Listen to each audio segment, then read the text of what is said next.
नमस्कार, मैं जनप्रत्याशी गौतम। जिस तरीके से दिल्ली को रोकने के लिए, दिल्ली के एक तरीके से जाम करने के लिए एक किसान आंदोलन जैसी साजिश रची गई कांग्रेस पार्टी और दूसरी पार्टियों के द्वारा, आज उस पर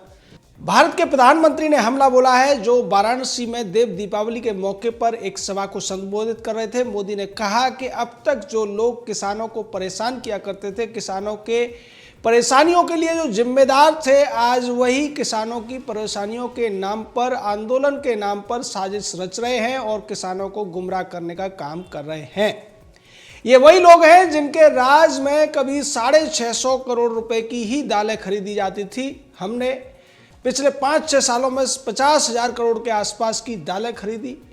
इनके राज में 5 साल में 1.5 लाख करोड़ का गेहूं खरीदा जाता था, हमने 3 लाख करोड़ का गेहूं खरीदा। और उसी तरीके से धान के मामले में भी हमने कई गुना ज़्यादा धान खरीदे। उसके बावजूद ये लोग कह रहे हैं कि हम एमएसपी सिस्टम को बंद करने वाले हैं, जबकि हमने ये कानून पास होते ही ये स्पष्ट कर दिया था कि न तो एमएसपी बंद होगा, न मंडियाँ बंद होंगी, बल्कि बंद होंगे तो वो बिचौलियों के कारोबार जो अपने कारोबार की वजह से किसानों को सरकारी नीतियों का सही तरीके से फायदा नहीं लेने देते हैं। दरअसल यही वो वजह थी जिसकी वजह से ये पूरा का पूरा कानून आया था और इसके लिए एक विशेषज्ञों की समिति बनाई गई थी। उस समिति ने अपनी रिपोर्ट दी थी। उस समिति की सिफारिशों के आधार पर ही ये कानून बनाने के लिए सरकार राजी हुई थी और इसके पीछे की मंशा यही थी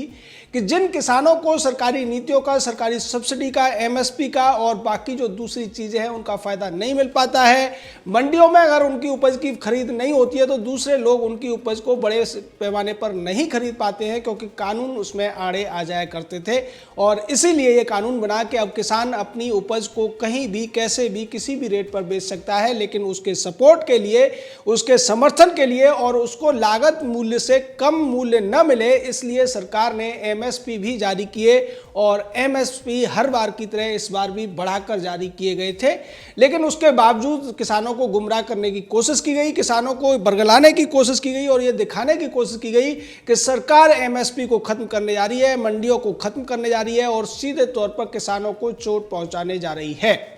इसके पीछे सबसे बड़ी जो लॉबी है, किसानों के नाम पर जो लॉबी कर रही है, वो बड़े किसानों की लॉबी है। वो चाहे हरियाणा के हों या पंजाब के हों या पश्चिमी उत्तर प्रदेश के, जिनके पास बहुत बड़ी तादाद में खेत हैं और वो किसानी नहीं करते हैं बल्कि किसानों से खेती कराते हैं, मजदूरों से खेती कराते हैं और वही ज़्यादातर आड़तियों के साथ मिलकर बिचौलिए का काम भी करते हैं। दरअसल पूरे देश में सबसे ज़्यादा जो किसानी उपज का प्रोक्योरमेंट होता है वो हरियाणा और पंजाब में होता है, जबकि उपज के मामले में अगर देखा जाए तो उत्तर प्रदेश नंबर 1 पे आता है। लेकिन यहाँ चूँकि मंडी समितियों के अंदर ज़्यादा खरीद नहीं हो पाती, इसलिए ज़्यादातर जो लोग हैं वो किसानों से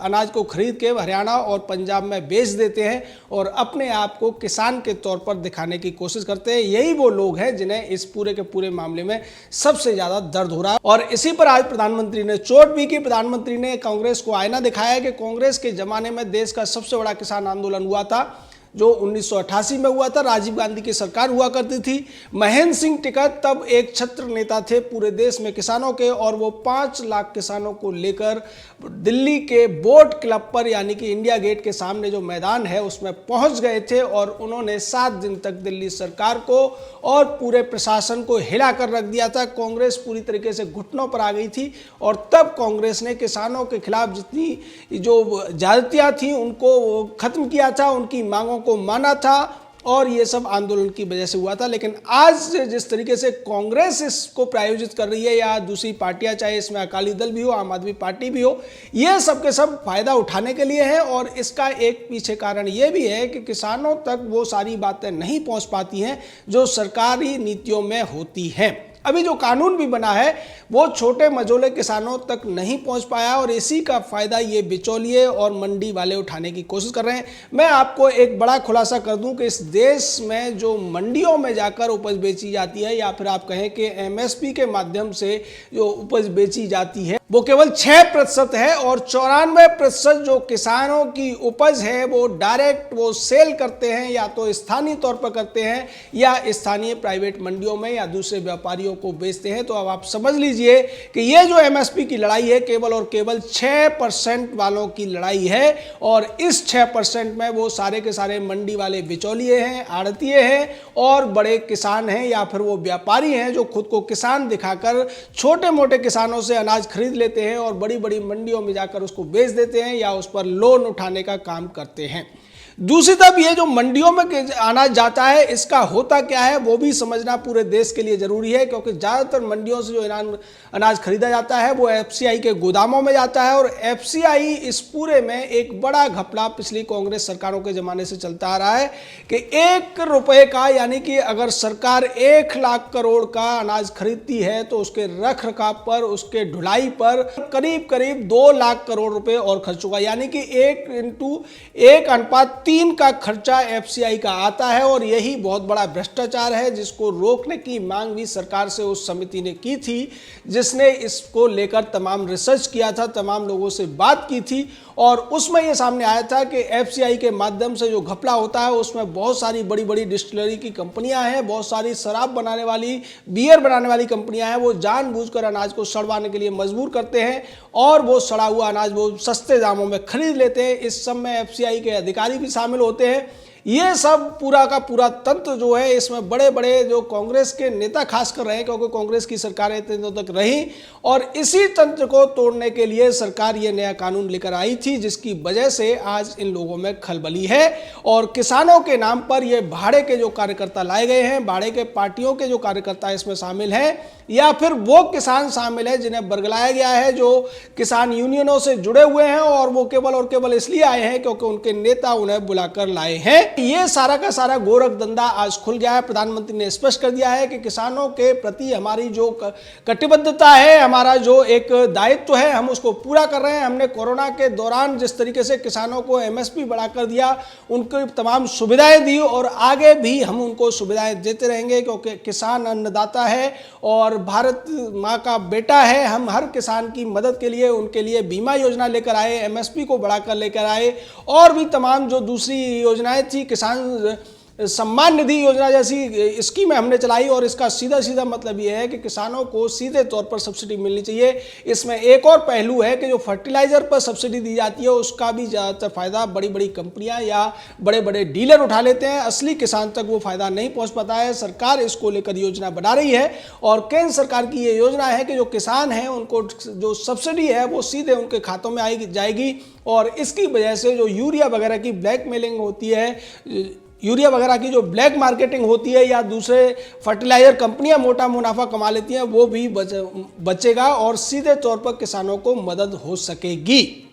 ये सारी जो स्कीमें हैं ये इन बिचौलियों की नींद उड़ा रही हैं, और खासकर जितने भी जो राज्य है जिनमें कांग्रेस की सरकार है वहीं से इस तरीके की खबरें आती है। आपको याद होगा राजस्थान में जब कांग्रेस की सरकार आई थी तो वहां पर यूरिया की ब्लैक मार्केटिंग हुई थी, और इसमें सीधे तौर पर स्थानीय कांग्रेसी नेताओं के हाथ सामने आए थे। मध्य प्रदेश में भी कमलनाथ की सरकार के दौरान ऐसा हुआ था, और शिवराज सिंह की सरकार आते ही वो सारी की सारी समस्या खत्म हो गई थी। आज जिस तरीके से कैप्टन अमरिंदर सिंह पूरी तरीके से ये जो तथाकथित आंदोलन है इसको समर्थन कर रहे हैं, और वो बार बार कह भी रहे हैं कि हम अपने जो मंडी के आड़तिए उनके साथ हैं, हम अपने बड़े किसानों के साथ हैं। आपको देखने को मिलेगा कि जो किसान के नाम पर लोग आ रहे हैं वो बड़ी बड़ी गाड़ियों का इस्तेमाल कर रहे हैं, वो बड़े बड़े महंगे महंगे उनके पास फोन भी आपको देखने को मिलेंगे, सोने की मोटी चेनें भी मिलेंगी। जो गरीब किसान है उसके पास ये सब नहीं होता है। गरीब किसान के पास इतना समय भी नहीं होता कि वो इस तरीके के आंदोलन के नाम पर अपना वक्त जाया करे, क्योंकि किसान इस समय अपनी फसलें लगाने में लगे हुए हैं या फिर आलू जैसी फसलों की खुदाई करके वो स्थानीय मंडियों में बेचने का काम कर रहे हैं। तो सीधे तौर पर यह जो लड़ाई का आज प्रधानमंत्री ने पोल खोल दी। प्रधानमंत्री ने यह भी बता दिया कि सरकारी जो नीतियां हैं वो किसानों के हित में है, और किसानों के साथ कांग्रेस ने जो अब तक छल किया है उसका भी कच्चा चिट्ठा प्रधानमंत्री ने वाराणसी में खोला है। उन्होंने स्पष्ट कर दिया है कि कांग्रेस ने अपने कार्यकाल में जितनी भी खरीद की है उससे कई गुना ज्यादा खरीद हमने की है, और कई बेहतर जो कीमत देकर किसानों को की है। उन्होंने यह भी बता दिया कि आज 6% किसान ही केवल मंडियों के माध्यम से, एमएसपी के माध्यम से अपनी अपनी फसल को बेचते हैं। इसलिए 94% किसानों के हित में जो कानून बनाया गया है, और ये भी जो 6% किसान हैं इनको भी इस कानून से कोई नुकसान नहीं है। ये बवाल क्यों है और इसके पीछे जिस तरीके से अब खुलकर राहुल गांधी और प्रियंका भी सामने आ गए हैं। राहुल गांधी ने जिस तरीके से इस पूरे के पूरे जो खिलवाड़ हो रहा है किसानों के नाम पर, जो लोगों को परेशान किया जा रहा है, जिस तरीके से रोड जाम किया जा रहा है। आज दिल्ली की हालत यह है कि दिल्ली आने वाले सभी बॉर्डर्स पर सुरक्षा बल लगे हुए हैं, क्योंकि पता है कि एक बार ये किसानों के नाम पर उपद्रव करने वाले लोग अगर दिल्ली में आएंगे तो ये वहां पर भी उस तरीके से उपद्रव करेंगे, सड़कें जाम करेंगे, क्योंकि इनका किसानों से कोई लेना देना नहीं है, इनका समाज से कोई लेना देना नहीं है। इन्हें केवल और केवल अपनी घिनौनी राजनीति करनी है, अवसरवाद की राजनीति करनी है। जिस तरीके से पंजाब के मुख्यमंत्री अमरिंदर सिंह इस पूरे मामले में खुलकर सामने आ चुके हैं, वो हरियाणा के मुख्यमंत्री को भी इसको उल्टा सीधा बोल चुके हैं और ये कह चुके हैं कि मैं कभी बात नहीं करूंगा। उन्होंने पंजाबियों का अपमान किया। यानी यहां पर कांग्रेस इस पूरे मुद्दे को क्षेत्रीय और जातिगत मुद्दा बनाने की भी कोशिश कर रही है। दूसरी तरफ अगर राकेश टिकैत की बात की जाए तो महेंद्र टिकैत के बेटे हैं, तो किसान यूनियन में अब तक 25 गुट हो चुके हैं, जिनमें से 1 या 2 गुट ही इस पूरे मामले में इन कांग्रेस या दूसरी पार्टियों के जो